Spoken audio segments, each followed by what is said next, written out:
আসসালামু আলাইকুম।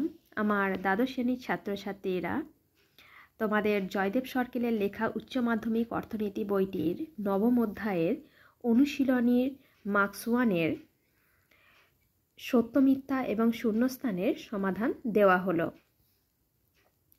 প্রথম প্রশ্ন, 3 নম্বর প্রশ্নটি দেখো। একচেটিয়া প্রতিযোগিতামূলক বাজারে প্রত্যেক বিক্রেতা, উত্তর হবে, একটি পৃথকীকৃত দ্রব্য বিক্রি করে। এরপরে 4 নম্বর প্রশ্ন, একচেটিয়া বাজারে ফার্ম ও শিল্পের মধ্যে পার্থক্য নেই। এটি উত্তর হবে সত্য। এরপরে 10 নম্বর প্রশ্ন, পূর্ণ প্রতিযোগিতামূলক বাজারে অবাধ প্রবেশাধিকার থাকে। উত্তর সত্য। এরপরে 11 নম্বর প্রশ্ন, যে বাজারে একজন ক্রেতা এবং একজন বিক্রেতা থাকে সেই বাজারকে বলে দ্বিপাক্ষিক একচেটিয়া। 12 নম্বর প্রশ্ন, একচেটিয়া ফার্ম দাম নির্মাতা, দাম গ্রহীতা নয়। উত্তরটি সত্য। এরপরে পূর্ণ প্রতিযোগিতামূলক বাজারে কোনো ক্রেতা বা বিক্রেতা দামকে প্রভাবিত করতে পারে না। উত্তরটি সত্য। এরপরে 14 নম্বর প্রশ্ন, একচেটিয়া প্রতিযোগিতামূলক বাজারকে একচেটিয়া বাজার এবং পূর্ণ প্রতিযোগিতামূলক বাজারের সংমিশ্রণ হিসেবে গণ্য করা যেতে পারে। উত্তরটি সত্য। এরপরে 15 নম্বর প্রশ্ন, ভারতের রেল পরিবহন হল, উত্তর রাষ্ট্রীয় একচেটিয়ার উদাহরণ। এরপরে একাদশ অধ্যায়ের অনুশীলনী দেখো। একাদশ অধ্যায় একচেটিয়া বাজার। এখানে 1 নম্বর প্রশ্ন, একচেটিয়া বাজারে ভারসাম্য নির্ধারিত হয় যেখানে, উত্তর অপশান বি। এরপরে 2, একচেটিয়া বাজারে ভারসাম্য দাম হবে, উত্তর অপশান ডি। এরপরে 3 নম্বর প্রশ্ন, একচেটিয়া বাজারের এমসি ধনাত্মক হলে একচেটিয়া বিক্রেতা যেখানে ভারসাম্য অর্জন করবে সেখানে চাহিদা স্থিতিস্থাপকতার পরম মান। উত্তর অপশান এ।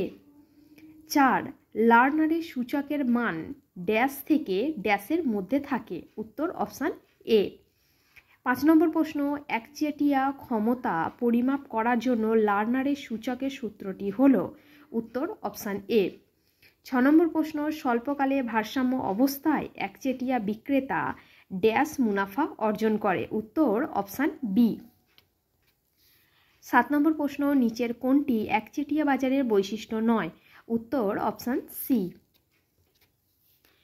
8 নম্বর প্রশ্ন, ব্যয়হীন একচেটিয়া ভারসাম্যে আসবে যেখানে, উত্তর অপশান বি। এরপরে 9 নম্বর প্রশ্ন, লার্নারের সূচকের মান ড্যাশের সঙ্গে সমান। উত্তর অপশান এ। 10 নম্বর প্রশ্ন, পূর্ণ প্রতিযোগিতার ক্ষেত্রে লার্নারের সূচকের মান হবে। উত্তর অপশান বি। 11, একচেটিয়া ক্ষমতা মাপার সূত্রটা দিয়েছেন। উত্তর অপশান বি। 12 নম্বর প্রশ্ন, কোন বাজারে প্রতিটি ফার্ম দাম গ্রহীতা। উত্তর অপশান বি। এরপরে 13 নম্বর প্রশ্ন, দাম স্বতন্ত্রীকরণ কত রকমের হতে পারে। উত্তর অপশান সি।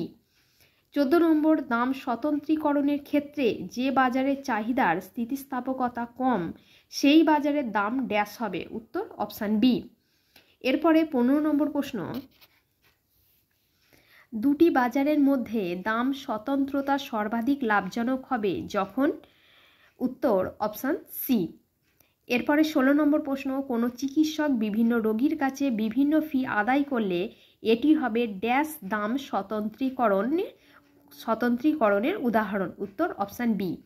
17 নম্বর প্রশ্ন, পূর্ণ প্রতিযোগিতামূলক বাজারে দাম ড্যাশ, একচেটিয়া বাজারে দাম ড্যাশ। উত্তর অপশান বি।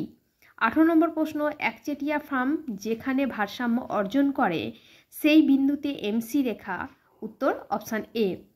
19 নম্বর প্রশ্ন, একচেটিয়া ফার্ম গড় ব্যয় রেখার নিম্নতম বিন্দুতে উৎপাদন করলে ড্যাশ মুনাফা অর্জন করে। উত্তর এখানে অপশান ডি। এরপরের প্রশ্ন, একচেটিয়া বাজারে প্রান্তিক রেভিনিউ গড় রেভিনিউ অপেক্ষা। উত্তর অপশান এ। এসএকিউ 1 নম্বরের প্রশ্ন, একচেটিয়া বাজারে ফার্ম ও শিল্পের মধ্যে কোনো পার্থক্য নেই। উত্তর সত্য। 2, একচেটিয়া বিক্রেতা দাম গ্রহীতা। উত্তরটি মিথ্যা, সঠিক উত্তর নির্মাতা। 3 নম্বর প্রশ্ন, একচেটিয়া ফার্মের গড় রেভিনিউ রেখা, উত্তর 0। 4 নম্বর প্রশ্ন, একচেটিয়া বিক্রেতার কোনো উৎপাদন ব্যয় না থাকলে মোট মুনাফা কোথায় সর্বাধিক হবে? উত্তরটি নিচে লেখা আছে, দেখো, সেখানেই সর্বাধিক হবে যেখানে মোট রেভিনিউ সর্বাধিক হবে। 5 নম্বর প্রশ্ন, একচেটিয়া বিক্রেতা চাহিদা রেখার অস্থিতিস্থাপক অংশে কখনোই ভারসাম্য থাকবে না। উত্তরটি সত্য। 6 নম্বর প্রশ্ন, লার্নারের সূচকের মান চাহিদা স্থিতিস্থাপকতার পরম মানের অনন্যকের সমান।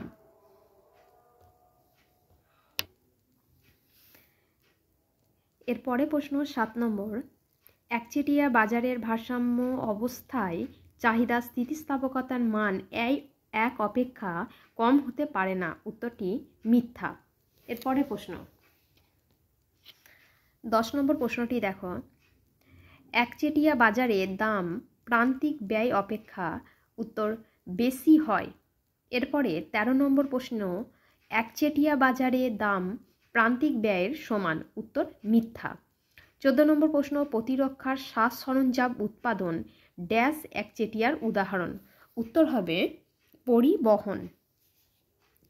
এরপরের প্রশ্ন, একচেটিয়া বাজারে নতুন ফার্ম প্রবেশ করতে পারে। উত্তর মিথ্যা।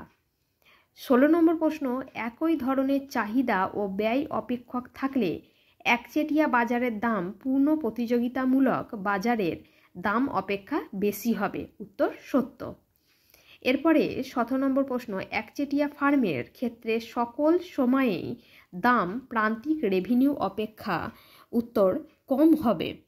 এরপরে 18 নম্বর প্রশ্ন, একচেটিয়া ফার্মের কোনো যোগান রেখা নেই। উত্তর সত্য।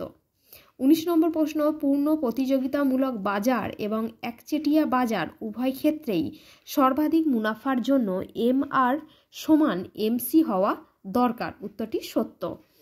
20 নম্বর প্রশ্ন, দাম স্বতন্ত্রীকরণ সম্ভব হতে হলে দুটি বাজারে চাহিদা স্থিতিস্থাপকতা অবশ্যই বিভিন্ন হতে পারে। উত্তরটি সত্য। এরপরে দ্বাদশ অধ্যায়ের অনুশীলনীগুলি দেখো। দ্বাদশ অধ্যায়, ব্যয় দ্বারা দাম নির্ধারণ। প্রথম প্রশ্ন, পরিকল্পিত মুনাফায় মার্কআপ। উত্তরটি সত্য। এরপরে 2 নম্বর, কালেক্সির মতে শিল্পজাত দ্রব্যের ইউনিট পিছু দাম সমান গড় পরিবর্তনশীল ব্যয় প্লাস, উত্তর মার্কআপ। 3 নম্বর প্রশ্ন, ফার্মের উদ্বৃত্ত উৎপাদন ক্ষমতা থাকার জন্য দীর্ঘকালে LAC রেখা L আকৃতির হয়। উত্তর সত্য। 4 নম্বর প্রশ্ন, শিল্পজাত দ্রব্যের ক্ষেত্রে দাম হলো ব্যয় নির্ধারিত এবং উৎপাদন হলো চাহিদা নির্ধারিত। উত্তরটি সত্য। এরপরে 5 নম্বর প্রশ্ন, শিল্পজাত দ্রব্যের ক্ষেত্রে উৎপাদনের পরিমাণ সমান্তরাল রেখার দ্বারা নির্ধারিত হয়। এরপরে দেখো 7 নম্বর প্রশ্ন, মার্কআপের মাধ্যমে দাম নির্ধারণ তত্ত্বটির অন্যতম প্রবক্তাকে। এটি উত্তরটি দেখো, উত্তরটি হবে মাইকেল কালেক্সি। এরপরে 8 নম্বর প্রশ্ন, মার্কআপ ব্যবস্থায় শিল্পের দীর্ঘকালীন যোগান রেখার আকৃতি কীরূপ? উত্তর অনুভূমিক। এরপরে 9 নম্বর প্রশ্ন, আধুনিক কালের অর্থনীতিবিদদের মতে দীর্ঘকালীন ব্যয় রেখার আকৃতি কীরূপ? উত্তর ইউ আকৃতির। এরপরে 10 নম্বর প্রশ্ন, মার্কআপ তত্ত্ব অনুযায়ী শিল্পজাত দ্রব্যের দাম কিসের দ্বারা নির্ধারিত হয়? উত্তরটি হবে উৎপাদন ব্যয়ের দ্বারা। এরপরে প্রশ্ন 11 নম্বর, স্বাভাবিক মুনাফা উৎপাদন ব্যয়ের অন্তর্ভুক্ত থাকে। উত্তর সত্য। 12 নম্বর প্রশ্ন, মার্কআপ ব্যবস্থায় দাম সমান গড় উৎপাদন ব্যয় যোগ মুনাফা মার্জিন। এরপরে 13 নম্বর প্রশ্ন, ন্যূনতম সর্বোত্তম মাত্রা কাকে বলে? তোমরা উত্তরটি লেখার সময় চিত্রটি আঁকতে হবে এবং যেটা হাইলাইট করা আছে যে লাইনগুলো সেগুলি লিখতে হবে। উত্তরটি তোমরা দেখে নাও।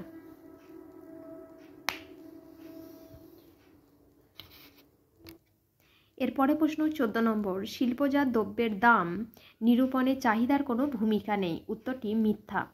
15 নম্বর প্রশ্ন, শিল্পজাত দ্রব্যের ক্ষেত্রে চাহিদা বাড়লে উদ্বৃত্ত উৎপাদন ক্ষমতা কমে আসে। উত্তরটি সত্য। তোমাদের পরবর্তী ভিডিওতে বাকি অধ্যায়ের মার্কস 1-এর কোশ্চেনের অ্যান্সারগুলি আমি দিয়ে দেব। ভিডিওটি ভালো লাগলে লাইক এবং বন্ধুদের মাঝে শেয়ার করে দিও এবং অবশ্যই চ্যানেলটিকে সাবস্ক্রাইব করে রেখো।